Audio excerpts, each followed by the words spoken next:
అయితే హ్మ్. లలితాంటి గారి చిన్నప్పుడు ఏమన్నా చిలిపి పనులు, నాటి నాటి పనులు ఏమన్నా ఉన్నదొకటి గుర్తున్నాయా? ఉందండి. చెప్పండి. చాలా ఇష్టం నాకది. చెప్పండి. నాకు నేనేం చేశానంటే, మా హ్మ్. అమ్మ, నాన్న పనికెళ్లారనమాట. హ్మ్. మా ఇంటి ముందు బాయి దవ్వారు. ఓకే. అందరున్నారు. హ్మ్. ఈ నేనేం చేశాను, ఒక రాయి తీసుకొచ్చి బాయిలేసేసినాను. బాయిలేసి ఇంటి వెనకెళ్ళి వెళ్ళిపోయాను. వెళ్ళిపోగానే అందరూ వచ్చి పడిపోయారని బావిలో దిగేశారు. నేనున్నానిక్కడ, నేనున్నానని చెప్పాను. అయ్యో! ఆంటీ. అది చాలా జోకు. ఇప్పటికి కూడా మర్చిపోలేనివవి.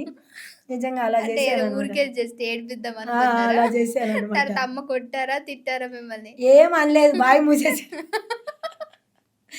ఏమనలేదు. అనవసరంగా బావి మూపిచ్చేసారా బావి ఆంటీ? మూపిచ్చేసాము. అయేం ఉప్పు నీళ్ళేలే. హ్మ్. నీళ్ళు లేని చోట అంటే నీళ్ళు లేవని బావి తవ్వుకున్నారు. హ్మ్. బావి మూసేసారు. అది జీవితంలో మర్చిపోలేకుండా గుర్తుపెట్టుకొనుంటా.